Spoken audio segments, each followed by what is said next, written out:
So to answer the question that is this video's title, yes. Yes, it is.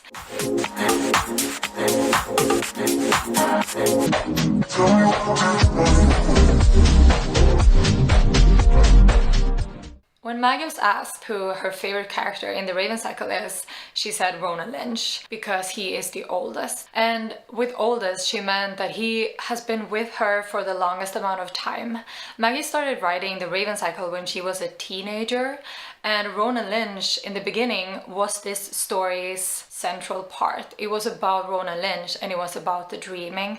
So the Dream Thieves in the first drafts of the Raven cycle, when Ronan was still called Sean and Gansey and Mallory was the same character, the first book was the Dream Thieves. I think the Dream Thieves is better as the second book in a series, having read the Raven Boys, which is very much an introduction to the world, the story and the characters, because the Dream Thieves is the book of realizations and the Dream Thieves is a coming of age story. As Kavinsky himself is saying on page, Ronan is having a coming of age moment. And I will talk a lot about Ronan's coming of age story, as well as Kavinsky's story arc, the Grey Man story arc, and of course Adam, because I'm always talking about Adam.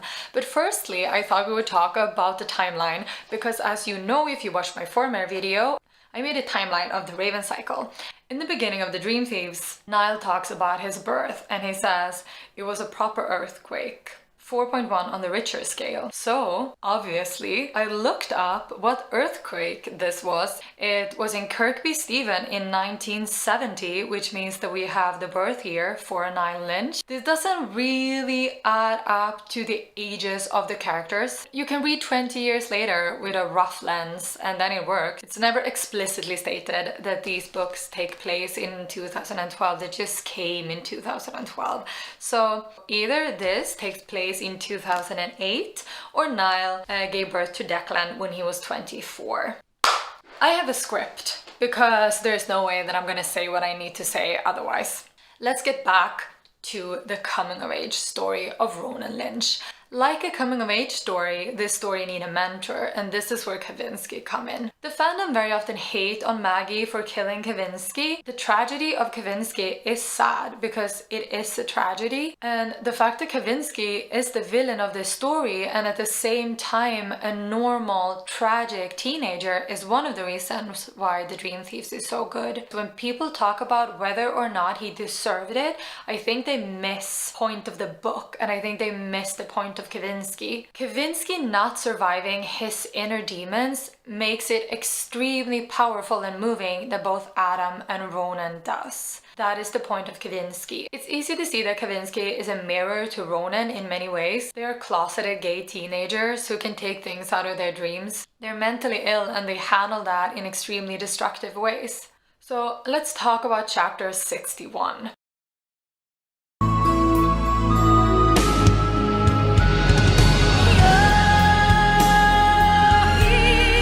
Chapter 61 in the Dream Thieves is... I'm gonna fucking lose it. To understand how powerful this chapter is, we have to back down to 6 months prior to the Raven Boys, Ronan's suicide attempt. And this is another divider in the fandom, whether or not to call it a suicide attempt. And here, I do want to make this a small discussion. I think it's extremely important for Ronan's arc and Ronan's journey to call it a suicide attempt. The Dream Thieves starts with Ronan's secrets in this wonderful chapter, and Ronan's secrets is also Ronan's reasons for hating himself. Firstly, the dreaming from a religious perspective. Ronan has a lot of religious guilt. He's a strong believer in hell and his possibilities of going there. He feels creating life should be exclusive to God, yet here he is and his family is. It's witchcraft. Also, the dreaming is a secret that eats him from the inside. He thinks that he's the only one to know about his father, and he feels an extreme guilt for what he could or couldn't have done differently regarding his father's death. And thirdly, his homosexuality. In the beginning, this is described as something dark and simmering inside of him, and Ronan feels an extreme amount of shame and anger at any kind of feeling of attraction towards another man. Maggie has this wonderful way of writing when she takes something and makes it both a symbol and at the same time literal. Ronan's gay journey in the Dream Thieves is so intertwined with his dreaming. The dreaming is a metaphor for his homosexuality at the same time as the dreaming is the story in itself, separate from the fact that it's also a metaphor for his homosexuality. So the self-hatred is strong because of these reasons, and on top of that, all the traumatic things that have happened to Ronan the last year, he doesn't feel like he has a lot to live for. So the night horrors that live in Ronan's mind, they want him dead simply because Ronan himself wants himself dead. This quote is very present in this book. A sword is never a killer, it's a tool in the killer's hand. This is very much the concept of the Grey Man, but the first time this quote is used is not regarding the Grey Man, it's Ronan himself who say this regarding the night horrors. When Ronan dreams his suicide attempt, he simply wakes up with his wrists already sliced open. And I feel this is important because in the same way, when he defeats the night horrors at the end of the book, he doesn't do so by fighting them, winning and killing them. He does so by making them fight for him instead of against him. So in chapter 61, he has come to terms with his dreaming and his sexuality, and he doesn't hate himself anymore. In the climax of this book, when we lose Kavinsky, these two boys, similar in many ways and different in many ways, literally fight with the demons of their minds. And in the end, it doesn't come down to whose inner demon wins by killing the other person's inner demons. It comes down to whose inner demon doesn't kill himself. And this time, separate from 6 months before, Ronan doesn't, but Kavinsky does. So it's not a discussion on whether or not Kavinsky deserved it, because it's not relevant. The point of Kavinsky and the point of Kavinsky's death is to empathize the survival of Ronan. And also to empathize the survival of Adam, because Kavinsky is also a mirror of Adam. Both Adam and Kay come from abusive households where they are terrified for their lives, for their fathers, and they have neglective mothers who couldn't take care of them. They are loveless families, as Gansey puts it. Blue thinks this several times regarding Adam and Adam's anger. Adam, who has severe PTSD from a lifetime of abuse, lets his anger and his self-hatred go out over other people much more than Ronan does. He acts so bad in this book. I talked a lot about Adam's abuse and the effect that Adam's abuse have in the Raven Boys, but that is nothing compared to how Adam acts in the Dream Thieves. He is so aggressive. People are afraid for him and they are afraid of him in this book. So many people, me included, read Kavinsky a lot as like what Adam could have become if he hadn't found community and love in his friends. And kind of simultaneously as Ronan is having his coming of age moment, Adam is also having his coming of age moment, choosing to draw another card. When Adam has his reading at Foxway, he draws as his future card the Knight of Swords. In Maggie's own tarot deck and tarot book, Illuminating the Prophecy, which is a Raven Cycle tarot book, Maggie herself calls the Ninth of Swords the Depression card. It's a card that symbolizes letting your own dark thoughts win. It's not a dark card that tells you that something inevitable and awful is going to happen to you, like the Tower or death. The Ninth of Swords is telling you that the thing that rules your life is your fears. And this is Adam's card, and it's Adam's card very much as he is in the Raven Boys and in the Dream Thieves. His fear of people thinking that he is pitiful is what makes him pitiful. His idea of Gansey owning him is what makes him stay with his dad. His proudness literally starves him. This quote and the raw need of it when he thinks about why he needs Glendower, he'd never escape, not really. Too much monster blood in him. He'd left the den, but his breeding betrayed him. He knew why he was pitiful. It was because he was trying to be something he could never be. The shame was pitiful. All he could think was, fix me.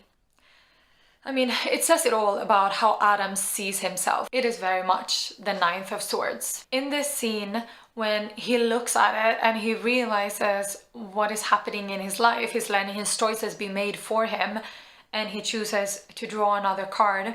He draws the Magician. And the Magician is very much also an Adam card because it's about taking control of your own life. And by drawing another card, he's choosing another path than his dad. He's choosing another path than Kavinsky. I also read this scene in many ways as Adam choosing to live. The Magician is a self-centered card. As said, it's about control. And this is the card that Adam needs, and I love this card for Adam. But Adam's real challenge and Adam's real growth is learning that he doesn't have to do everything by himself. And therefore, it is so powerful that in the chapter after this, we see him meeting Ronan in dream space. This scene is so important for Pinch. I mean, it's the first time they meet in dream space, which will be important for them. It's the first time that they work together, which will be extremely important for their relationship. It is here, and he just takes a moment to look at Ronan and accept Ronan's money. And I mean, what Adam and Ronan does here is something that will be one of the strongest cores in their relationship, that by helping each other, they help themselves. I mean, not to be dramatic, but the 3 ending scenes for all of the main characters, these 2 that I just talked about, and also Blue and Gansey accepting their feelings for each other finally, but deciding that they can never act on it. I'm having a heart attack. Ronan's story and Adam's story of choosing to live is extraordinary. And apart from that, there's so many other wonderful scenes in this book that I could talk about forever. I mean, the Blue and Noah kiss is a wonderful scene. It is so sweet for both of them who just want to see what it would be like to live as a normal person. I have complex feelings about that scene. Blue is cheating on Adam, and a kiss might not seem like a big deal, but for Adam, who is feeling so much shame over the fact that Blue doesn't want to kiss him, and then Blue goes and kisses someone else, it's not great. Chapter 19 and 20, when we go to the barns for the first time, I've had so many feelings for this chapter. When I read these books the last time, these were the 2 chapters that fucking killed me. I wrote a text about it on my Tumblr. I'm not gonna read all of it, but I also think that, like, you can take out small pieces of that chapter, things that Ronan says and acts towards others, and it's his whole character just boiled down into, you know, just a few sentences. His struggles with emotions, his struggles with communication. One of the most beautiful things about rereading books, and especially rereading books that you love, is that you can relate and you experience different things depending on where you are in your life. And when I read these the last time, I went to therapy every single week and I was trying to learn how to communicate my feelings and my needs. And now, 1 year later, I am in such a completely different state of mind. So I am, for personal reasons, really moved to read this passage that I wrote on my Tumblr, knowing where Ronan will end up. Crying in Adam's arms in the barns over his love and loss of his parents make this an even more beautiful passage. Maybe that's why I, finally in a process of learning how to show emotions that aren't those of a bitch, I'm so moved by these chapters and this passage. I know where Ronan is heading. I know we're going to get there. You got there, honey boo. I am so proud of us. So that was my talk about Ronan and Adam and Kavinsky. I had mixed feelings if I was going to talk about the Greyman, but I am going to talk a little bit about the Greyman. As I mentioned previous in this video, Maggie has this writing style where she takes metaphors and she makes them into concrete storylines, which I love. She also has this thing when she takes a concept and she makes that into a concrete character. I call this in my head for the concept characters. I feel like the Greyman is a play, or what to say, of 2 things. Firstly, you know, the fully neutral man. He's dressed in grey and he's called the Greyman and he has no personality. Okay, that's fun. Not. Moving on. And secondly, I feel like he's very much just Maggie writing something based off this quote. A hitman isn't necessarily a killer, he is a weapon. I don't think it's this easy. I think this is an oversimplification. I believe that a hitman has very much responsibility in the murders that he does. People with power and money and too much self-esteem can order a kill, but to execute that kill, that takes a psychopath.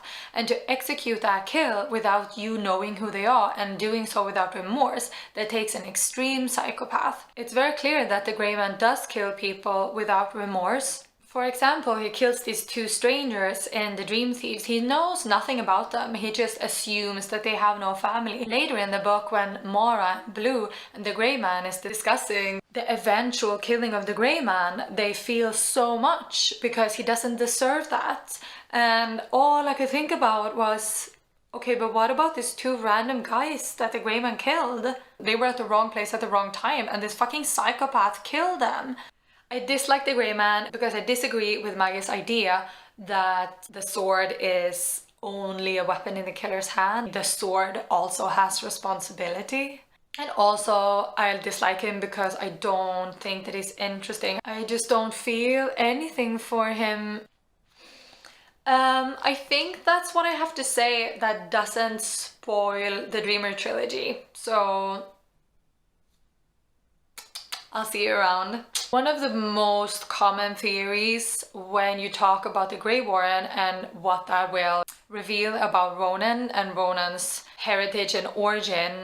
I mean, basically everyone has come to the conclusion that Ronan probably is some kind of entity. So Ronan in some way was created into physical form, just like Capeswater. Basically, I think this quote that Adam says, he felt the oldness of Capeswater. There was something true and inhuman at its core. It had been there so many centuries before him, and it would exist for centuries after. It's really interesting if you think about that as also applying to Ronan. If you think about Ronan's identity crisis and you give on top of that Ronan the information that he basically is a magical force just put into the shape of a human body, I mean, he's gonna feel so bad about it. Also, Blue asked, could you dream a Greywaren? What she really asks here, because they haven't really made a definition yet, could you dream another dreamer? Which we know in Mr. Impossible, Ronan can. Is that exclusive to him because he is a Greywaren?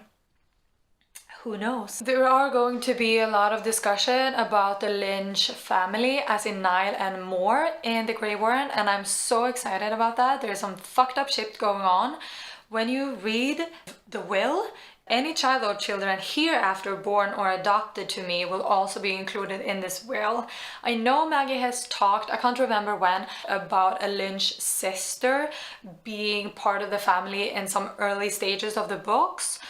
I'm not sure about this, but I just think the will especially is interesting to read because we all know Niall fucked around. But overall, regarding the Lynch family and Niall and so on, I don't really have that many theories because there's too much that could potentially be going on there. I mean, I could talk about this forever, like, was it a ritual? Was he born? Was he dreamt? Is the new Fenian his real dad?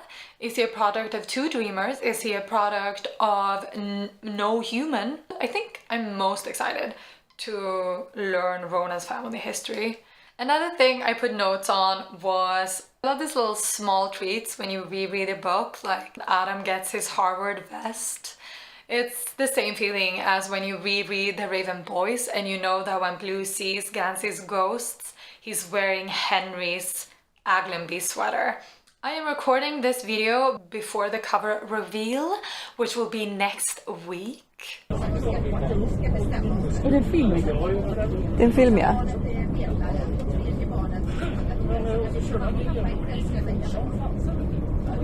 It's not great, but it's not terrible. What do you think about it, honey? Nothing. What?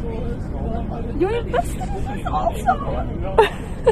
But Maggie did write this, that Greywaren is going to be a joyful comfort read. And I mean, she could be fucking us all, but I really don't think that she is. She said that Ronan's going to be in a good place by the end of it. She said that Adam and Ronan isn't going to break up. So I'm not shocked by this at all, even though the joyful comfort read is not very Maggie. But I mean, with this in mind, I just also want to tune back to what I said in my last video, which is that I really don't think Declan is going to die. Greywaren is only going to be 350 pages, so I don't think it's going to be that much drama. These videos take so much time to prepare, film, and edit. So the eventual timeline that I had in mind, that I would do a video for all the 7 books before Greywaren, that is not gonna happen.